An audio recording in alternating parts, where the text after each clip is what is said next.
There's a powerful scene in the HBO series Band of Brothers that shows a profound illustration of true fearlessness. There's a young American soldier during World War II who's frozen on the battlefield. His hands are shaking, his breath is shallow, and he is consumed by just the sheer terror in his mind. He sees a fellow soldier moving through all this chaos on the battlefield, and he looks unfazed, calm, fearless. The scared soldier asks him, "How can you fight like this? Aren't you afraid?" That soldier looks back at him and simply says, "It's because I've already died inside." That soldier had let go of trying to hold on to life amidst the war, and because of that, he was able to fight and do this horrific job in front of him. Now, while we may not be on a battlefield, what if we lived as if there were nothing to lose? What if the fear of failure and judgment and rejection just simply disappeared? So in this video, we will discuss how the harsh reality our minds hate facing, and that is that we are all people that just haven't died yet. And if you not just accept but embrace this idea that you're already dead, you gain a level of freedom and power most people never experience. Now, fear is not simply an accident, it's part of our biology, a survival mechanism built into our brains, and our ancestors needed fear to survive, because if they weren't cautious, they'd get eaten or attacked and they'd be dead, and we wouldn't be here. But today, our fears aren't really always about life and death. They're about social rejection, failure, embarrassment. The problem is our brain treats these as if they were life or death threats, even though they clearly aren't. And this is why people can get paralyzed by fear, because their brain is trying to protect them, but in reality, it's holding them back from truly ever living. So some examples of how fear can paralyze us in modern times. I mean, you hear people who will spend 30 years at a job they hate because they are afraid to take a risk to do something different. Or people who stay in unhappy relationships because they are afraid of something new or of being alone. This fear of the unknown is often worse than the pain of staying the same. And because of that, people get stuck. There was a profound kind of case study done by Bronnie Ware, a very interesting lady, an Australian author, songwriter, motivational speaker. But what she's probably most famous for is a memoir she wrote in 2012 after her work of being a palliative care nurse, which basically means she was helping the sick and terminally ill try to be as comfortable in their last moments on earth. And so she wrote this memoir on that called The Top 5 Regrets of the Dying, A Life Transformed, the Dearly Departing. And the number one regret was people not living true to themselves. These dying people said that they most feared doing what they really wanted and that they played it safe. Now, I know you probably want to hear the other 4 top regrets. So number 2 was, I wish I hadn't worked so hard. Number 3, I wish I had the courage to express my feelings. 4, I wish I had stayed in touch with my friends.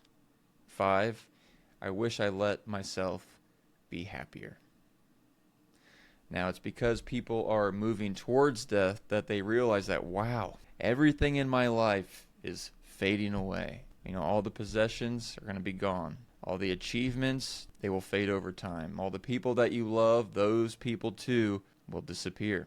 Everything in our life is fading away, and one of my all-time favorite comedians, Louis C.K., says that life is a zero-sum game, which basically means exactly that. Like, whatever you accumulate or do, everything you have in life goes back to zero, like when you started. So whether you're a Kevin Hart or an Elon Musk or even a homeless person, we all end up at the same place with this idea. And at first that sounds depressing, but it's actually quite freeing, because if everything eventually resets to zero, then there's nothing that you can hold on to. So there's nothing to be afraid of losing. So that soldier in the Band of Brothers wasn't fearless because he was like reckless or just super brave. He was fearless because he had already let go of the control of, or the illusion of control, and as if there was something to hold on to. Now this brings us to something interesting called terror management theory, which is something a concept that psychologists have coined, and it's the idea that the fear of death controls human behavior more than anything else. And it operates mostly on a subconscious level, influencing our decisions, ambitions, and even our daily habits. And studies have shown that when people are confronted with their mortality, in a fleeting subconscious way, whether that just be by hearing about a death or visiting a cemetery or watching a show or hearing something on the news, where people just kind of hear about death and not truly contemplating it. Studies have shown that people become defensive and they cling harder to their beliefs and worldview.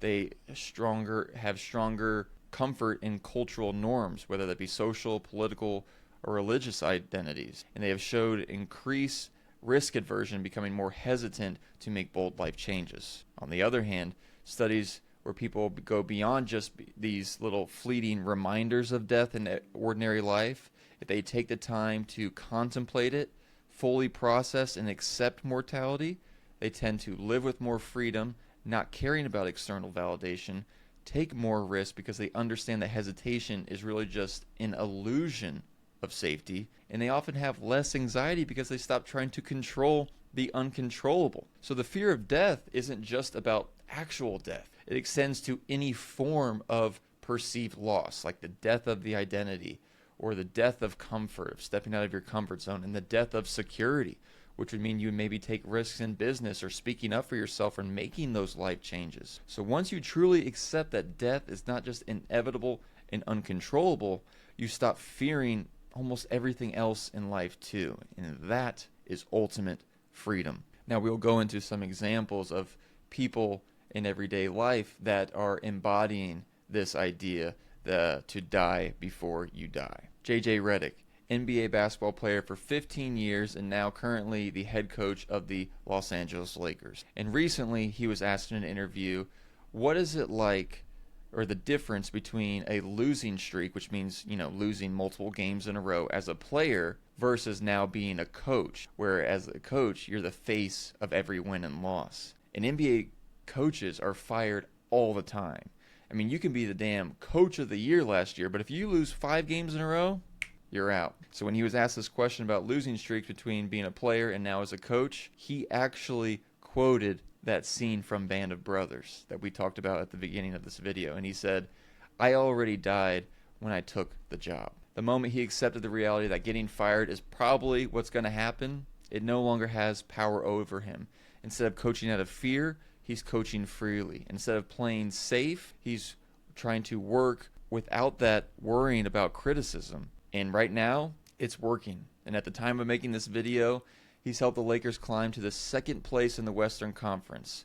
So he's playing to win rather than playing to lose. And that's what accepting death, or in this case, accepting that, hey, you know what, I probably will get fired. The death of a job. It removes this hesitation and fear, sharpening your focus and doing what you need to do. But not only that, not only does thinking about yourself as already being dead help fear disappear, but it also increases gratitude and life appreciation, because when you realize that your days are numbered, life feels more alive. Food tastes better, conversations feel deeper. Those little moments of sunset, laughter, and music hit differently. And that's what people have said who survived near-death experiences. Travis Barker, the Blink-182 drummer, he was actually in a horrible plane crash in 2008. And before that crash, he was deep into drugs, overworked, constantly chasing the next thing. After the crash, he quit drugs cold turkey, started focusing on his health, his kids, and the things that actually mattered. Another example is Eben Alexander, a neurosurgeon and author of The Proof of Heaven. He was a hardcore scientist who really didn't believe in spirituality or in consciousness that goes beyond the brain. But he actually slipped into a coma that led to a rare brain infection and had a near-death experience that completely changed his life perspective. And afterward, he became more present, more open, and more appreciative of every moment. And the common thread is that when death becomes real, life feels more precious.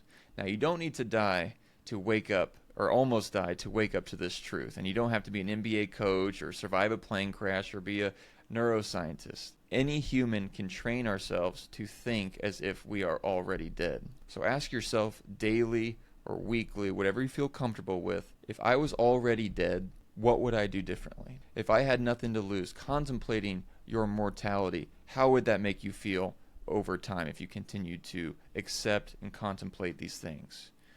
You would detach yourself from the fear of failure. If you're already dead, failure loses its power over you.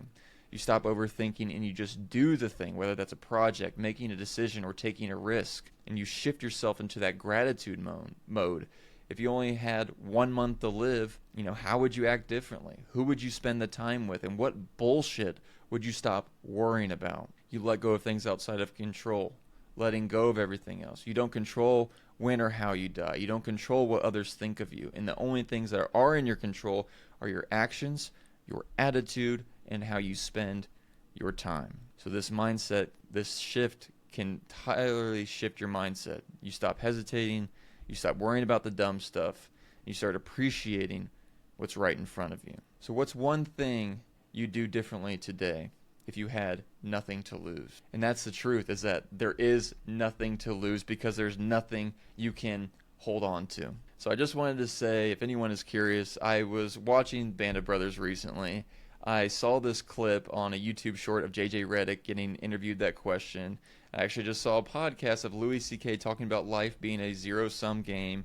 And I swear last night, my wife and I were watching Peaky Blinders, and Thomas Shelby of the Peaky Blinders said that he was already dead. So I had to make a video on this because, fictional or not, stories worth telling are better when those characters or the people don't let the fear of death stand in their way. And I think we all admire people like that, and could be why we see them as heroes, because it is so hard. So let's try to be heroes of our own lives. Thank you for watching.